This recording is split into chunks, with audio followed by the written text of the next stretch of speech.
Hey guys, good morning. It's Christina, the caregiver. I am a little exhausted. Mom's kind of going through this phase where she's having a lot of nightmares and talking about visits from my dad who passed, and she goes from being happy one minute to kicking me out of the house the next. How do you deal with it as the loved one who's watching the person you care for slip away and you know the end is coming? You know, I'm like a 54-year-old woman and I'm a caregiver, but then there's that little 8-year-old girl inside of you that's like, I don't want my mommy to die.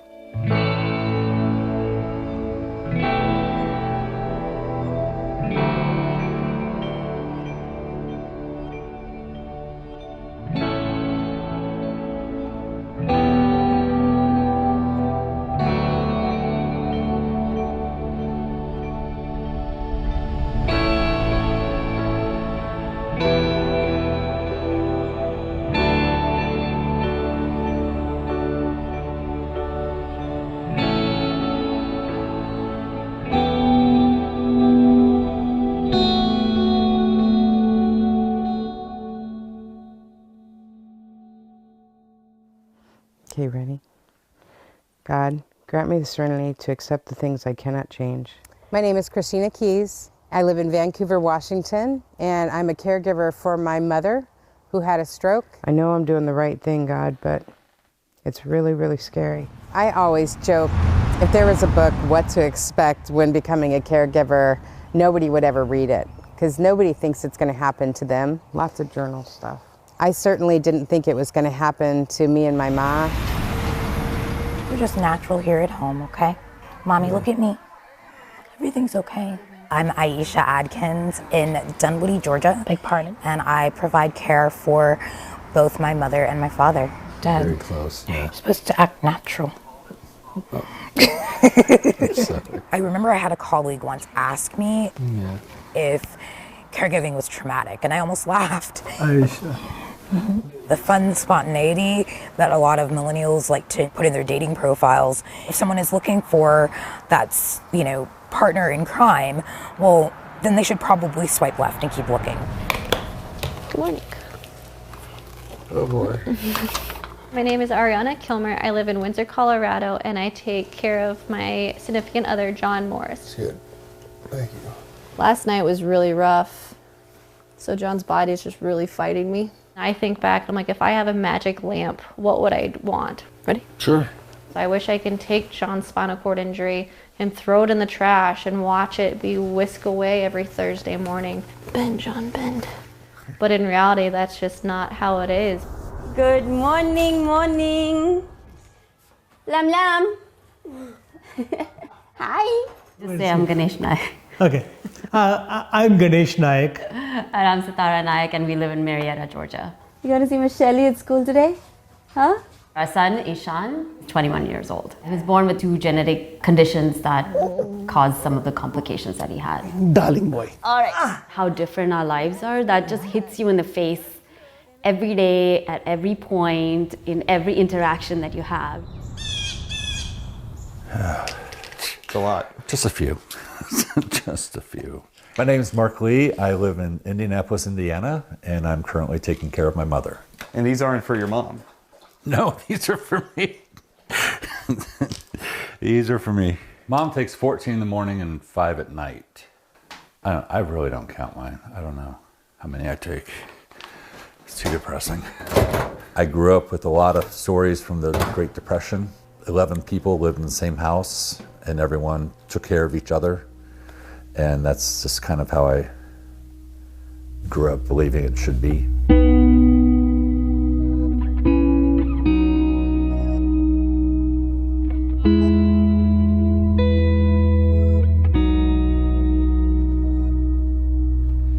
Hey, how you doing, Miss Lee? How are you? I'm okay. You gonna go in the kitchen or office? Kitchen. I'm the youngest of 3. I guess, yeah. My dad was the head usher, my mom was the choir director, and I did the children's sermons. I moved in to help take care of my dad. He was in the hospital for a week. They never moved him out of his bed, so he lost a lot of strength. Gave her time of day. After he died, I just kind of stuck around to help out with Mom. You're much better at taking pills than I am. I've done it my whole life. Initially, what caregiving looked like in our household was companionship. A little high, yeah.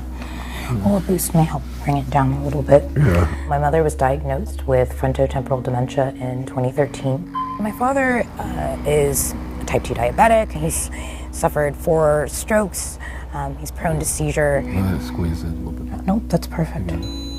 See? At the age of 27, I did not have a frame of reference for things like Medicare and Medicaid. I had to just dive in head first, and I didn't see an alternative. Good morning. Hi. We have a almost 3-month-old. Such a happy baby. Her name is Amelia, and she's the cutest little thing ever. Just brush Daddy's teeth. Oh, bless you. When I first met John, I'd be lying to you if I didn't see the wheelchair. There was moments where I'm like Googling, how do I date a guy in a wheelchair? Will I ever be able to have a kid and start a family with this man? They're pearly white. Pearly white. My family had a moment of like, are you sure? Like your life is gonna be tough. This isn't gonna be an easy road. But I'm stubborn. Go cruising with Dad. Boo, boo, boo, boo, boo, boo. We sometimes joke. Yeah? He could be like a chief happiness officer or something of any organization. Darling boy. Legally, he's an adult. The big difference for us would be when he exits out of high school. Oh, he had a birthday, so. He's been in school since he was 3 years old. He has a routine at school. Darling boy. He has a bus that comes and picks him up, and all that will change after he turns 22. Bye, baby. Hi, princess. Are you going to be a movie star also? Yeah. Today, my mother is wheelchair bound. Don't do that. She is paralyzed on only the right side.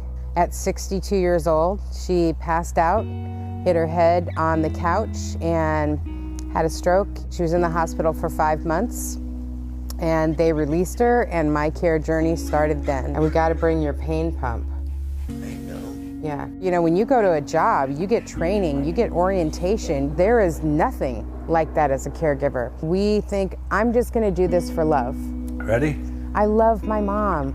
I love my husband. I love my child. Yeah, this is the last one. Of course I'm going to do this. Of course I'm going to step up. We have no idea what it's going to be like walking through that journey. I'm tired. Daddy, what you doing? Listening to the hawk. Okay, but do you have to stand on the banister to Oh, yeah. listen? I should just know. Thinks I'm gonna flip over there one day. You will. All right. When I am, cutting my dad's hair or giving him a shot of insulin, Hit the corner. yeah, So be careful. I'm not done. There is a piece of him who still sees me as a 3-year-old or a 5-year-old doing these very grown-up things. I'm still listening into my meeting. Oh, okay. There have been instances where my father suffered a seizure and I've come around the corner and he's been unconscious. Those moments stay with me. You don't go into it saying, I'm going to see some things that are really going to be very difficult for me to witness. And they're going to be happening to the people who raised me and who I love more than anyone on the planet.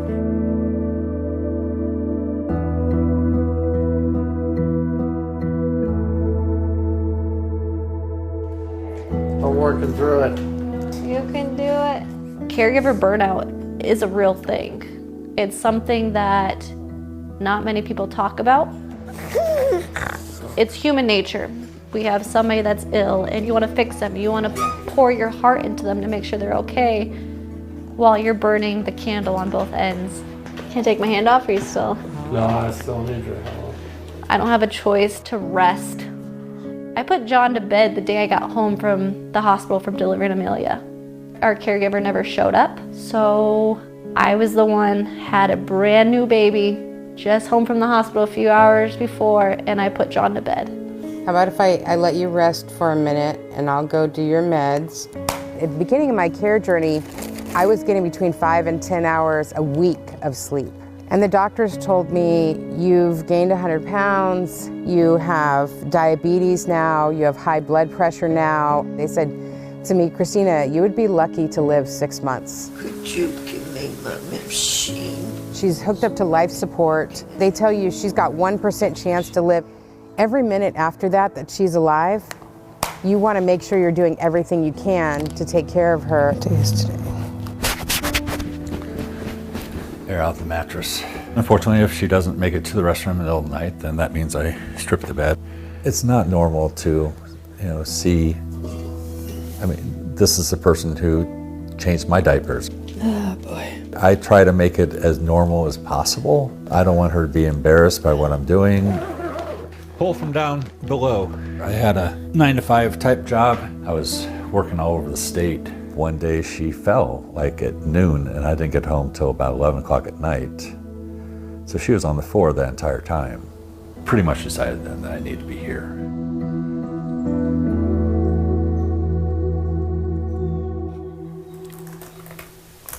Okay.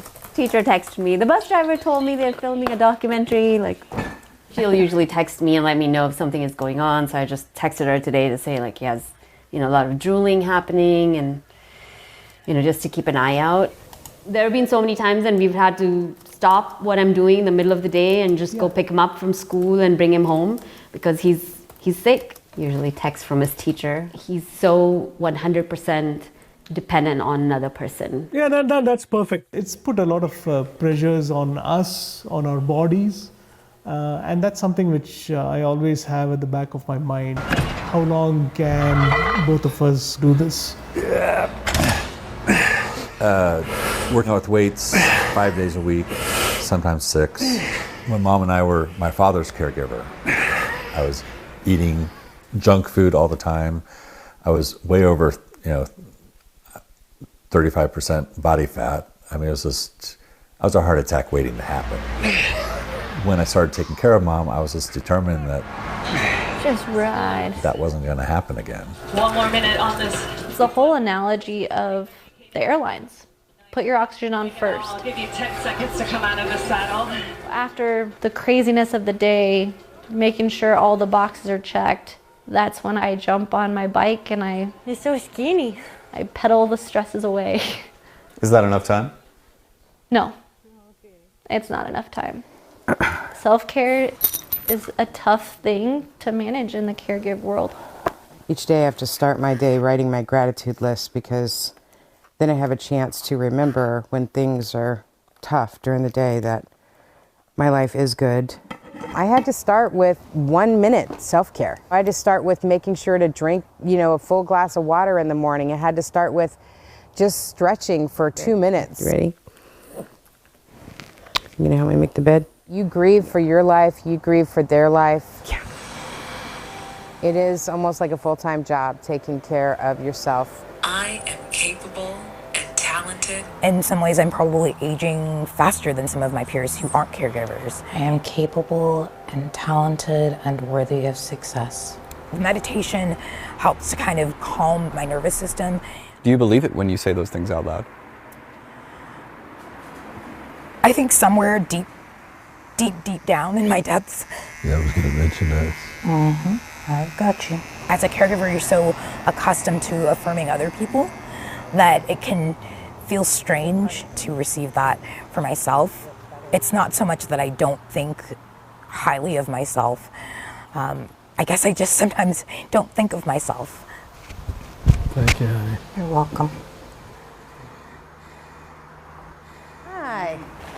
Hello. Hi, honey. How are you? Yeah, it's good to see you. Did you want some drink? Oh, I'm good. Okay, I got a drink. I'm driving. There are not a lot of people who take care of their ex-boyfriend. Oh my. Okay, open your eyes. All right. Terry and I were dating. We started dating in 2002. I met him online dating, and his dating profile picture was him wearing a couch cushion as a hat, and I thought, I gotta know this guy. Can you see it? Yeah. We decided to split, Not either one of those. but still be really great friends. 5 months later, he had a stroke that made it so he could no longer really drive. I became his caregiver at that time. Bring your feet over there. All right. There you go. I take care of his finances. I take care of his medical. You know, not a lot of people understand that I take care of my ex. They do things that friends do, like they ask you how you're doing. And, you know, your day was, you just spent, you know, the past 2 days in the hospital, you got home, you had 2 hours of sleep. You just kind of feel like Debbie Downer.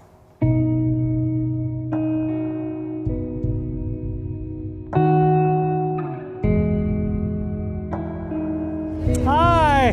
Hello. Hi, baby.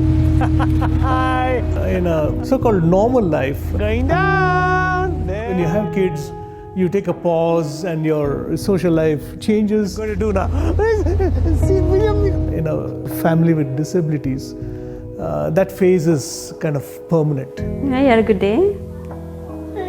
Lala. You saw Lala's video. I couldn't relate to a lot of the other parents. You know, birthday parties. He rarely got invited to any. And the reason was not that people didn't like him. It was just that our social life went from 100 to about a 0. Have you heard from Riley's Ride yet? I have lost many of friends. We haven't watched Beetlejuice yet. I have not been invited to weddings because it wasn't accessible, or they just decided that it wasn't accessible. Just hot. Being a caregiver is very isolating until you find your group of people. Can y'all hear me? All right, great. I am a constituency engagement manager with Caring Across Generations. I'm here to support getting additional resources. The number of family caregivers in Georgia is 1.3 million. I was a novice in every sense of the word. The images that I saw of caregivers didn't look like me, not only in terms of age, but in terms of race and class and all of these other kind of identifiers. Yep. Things like dating had to be delayed because, you know, it's unfortunately very difficult to explain that I can't put someone else ahead of my parents. I'm gonna call my dad really quickly. I did caregiving in my 20s, but just not for my parents. I lost my entire core group of friends by the time I was 31, so. Why was that? To AIDS.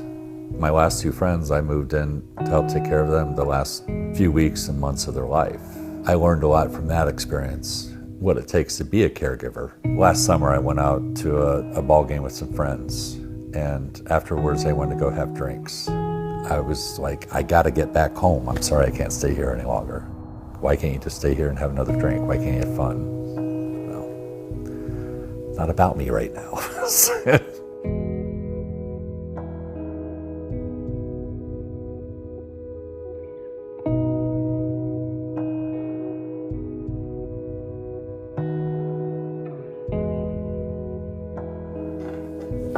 So, let's see, I am going to start. A friend of mine recommended this group I'm in right now. I've been having more and more trouble with the endings lately, just 'cause, I don't know. I've been working on this book about my dad. Showing that conflict, that inner conflict. Really good section of your book. Everybody can relate to that. We meet twice a month.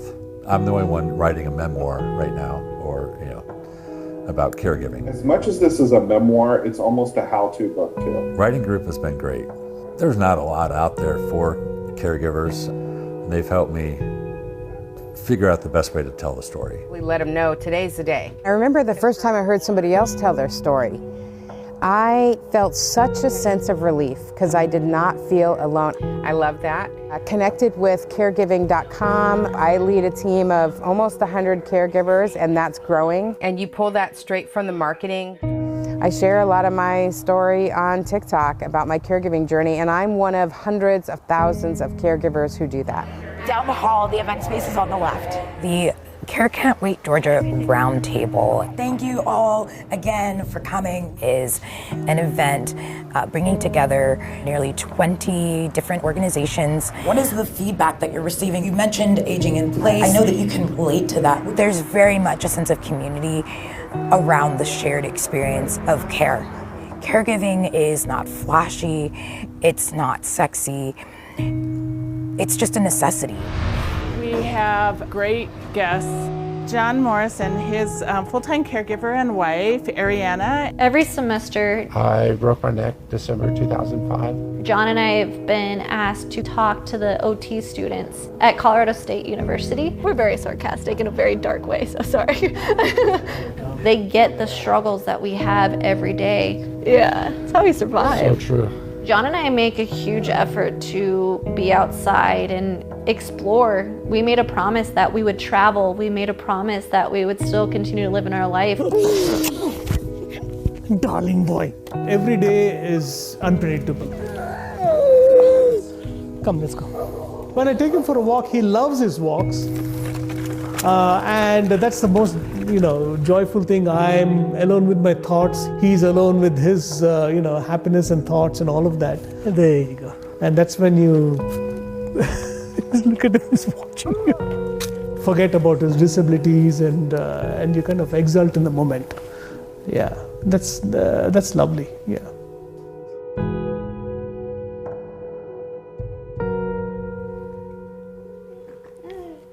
Yeah. Yeah. I just can't believe she's gonna be 3 months next week. John and I have a rule in this house that you have 3 days to be angry. You have 3 days to hate life. But on that third day, you buck up. Say hi, Daddy. It's a new day. Life is precious. Do you see all the little hairs growing on her head? Mm-hmm. I don't get the luxury of marrying my husband. I call him my husband, but in reality, many other caregivers in my situation, we can't legally get married. Hi. Hi.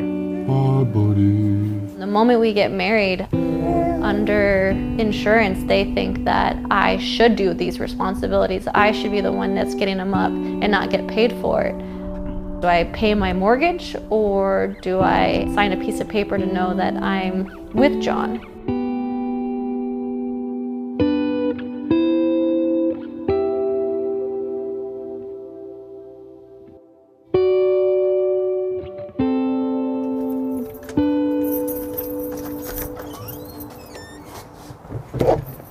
This is the house that me and Terry lived in for 18 years.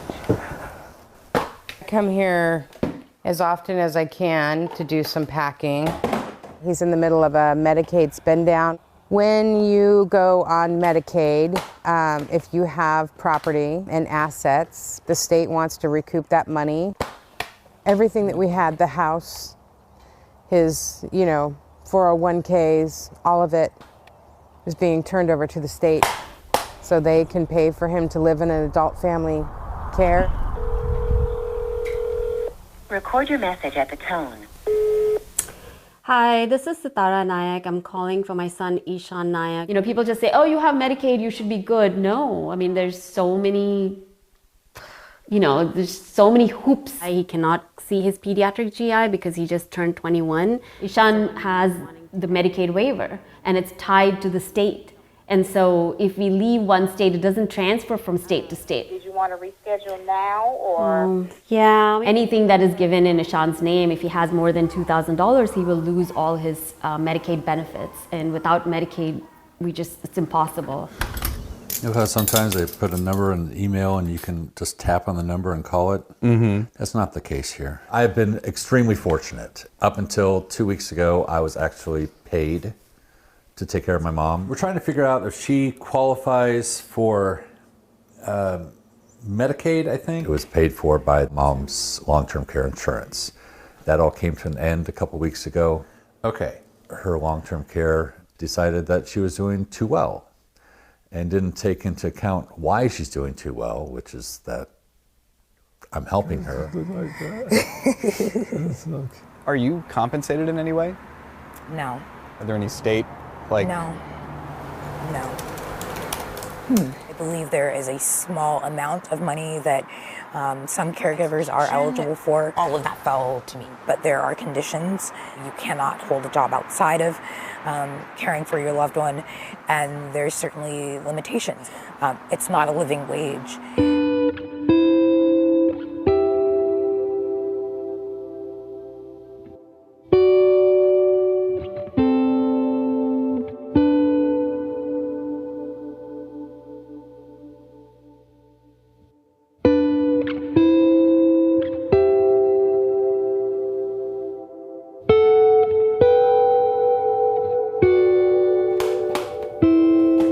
Stuff like this makes me feel really alone.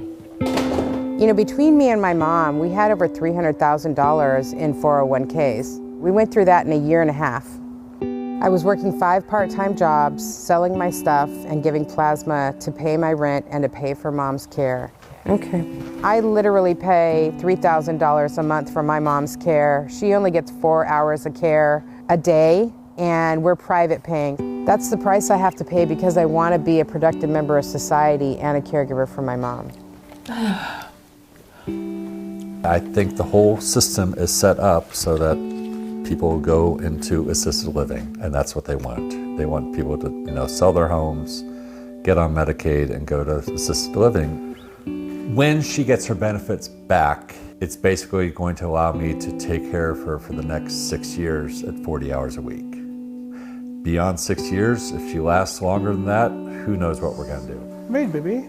Done, baby. Another 5 minutes, okay? Sitara sees in her work how immigrants who have language issues, they feel it doubly and triply difficult to navigate the system.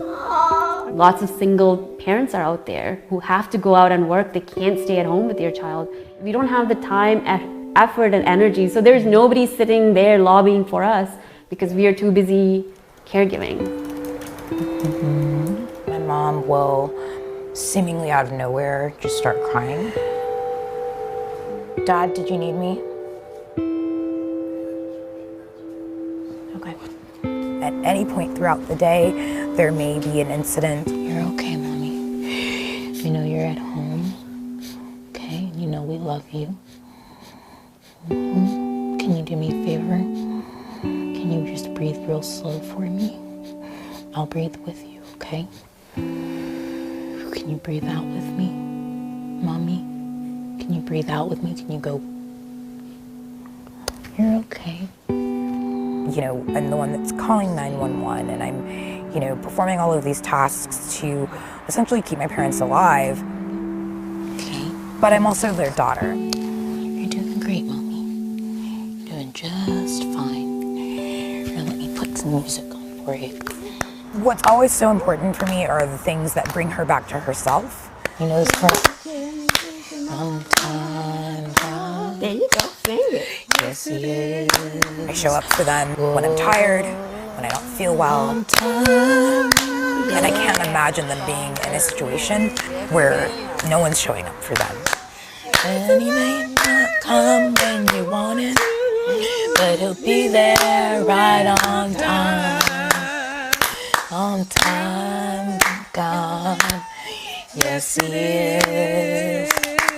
There you go. Okay, I love you. Love you. Thank you. You're welcome. There you go. You want your glasses back on? I love knowing that my parents trust me. What are you doing now? I was going to make a phone call. They're proud of the work that I do. They're proud of the person that I am. Preparing dinner. A staple is baked chicken. Yeah, Aisha. Yes, Daddy. Mommy wants to walk. You take one step back. Okay. I think my parents are attempting to dance. Oh, got it, huh? But apparently my dad's doing it wrong. Being in each other's presence, telling each other that we love each other. I can kiss you. Ooh. Those are things that I've learned to really savor.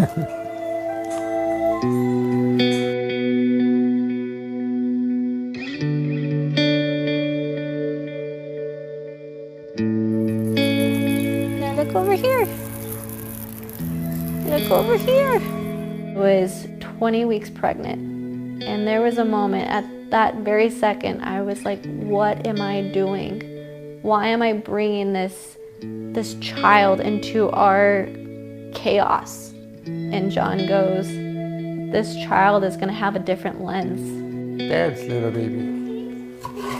This child is going to know patience. Jump, jump, jump. This child is going to know love from two parents that love with their whole heart, even if they can't scratch their own nose. Well, and maybe worse at making puzzles than you are. The highlight for me is making fun of her on Facebook. Why does that have to go there? Because it's got the pink. Well, problem. That's not a reason to go there. Yes, it is. I make fun of her, but she brings it right back and she'll make fun of me too. So that same sense of humor keeps us going. And I think it helps both of us.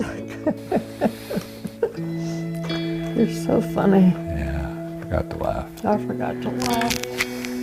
Yeah, look at them. Yeah. Joyful moments are not in a flood, but they are in little moments.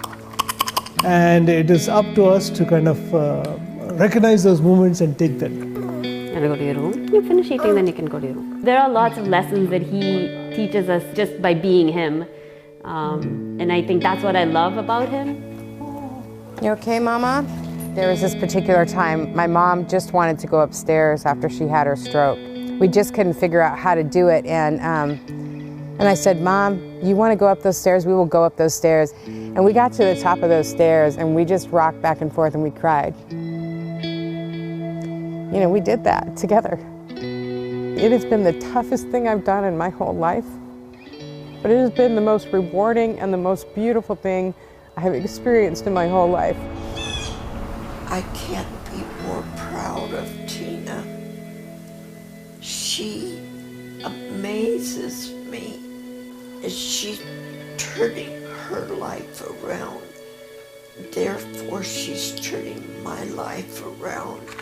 There's enough pieces in here. So Mark takes pretty good care of you? Yes, he does. I couldn't do without him.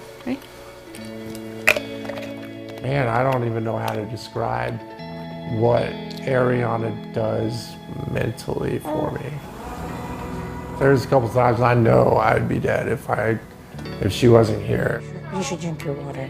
Yeah, I'll do that. Okay. She's done more than I could ever express in this amount of time. Wonderful young lady. We thank God for her every day. She's our heart. Not only they depend on me, but how much they appreciate me means a lot. I love you guys. When I think about the love of care, I look at it as caring for humanity itself. Right. Darling little boy. Okay, now you can relax. It's not a job for us.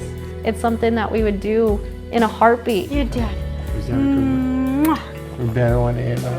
I want to know that I did everything I possibly could to make their life the best it could possibly be, and that we'll be reunited later on. Let's start a new puzzle. Part of my prayers every day, and part of my gratitude journal every day, is no matter how hard caregiving is, I am so grateful my mom and Terry are both alive. And I get to hear them say, I love you. And I get to tell them, I love you.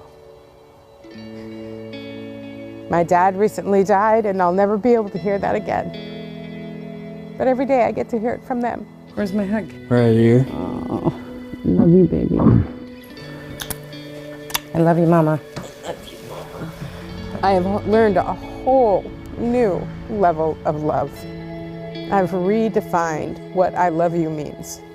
Hey, Magnum. Oh man, my hair. Hey guys, it's Christina, the caregiver, the very tired caregiver tonight. I don't know how us caregivers do it. I have a friend and she talks about the brutally beautiful journey, and that's what it is. Talk about a ride or die. You want a real ride or die, find a caregiver.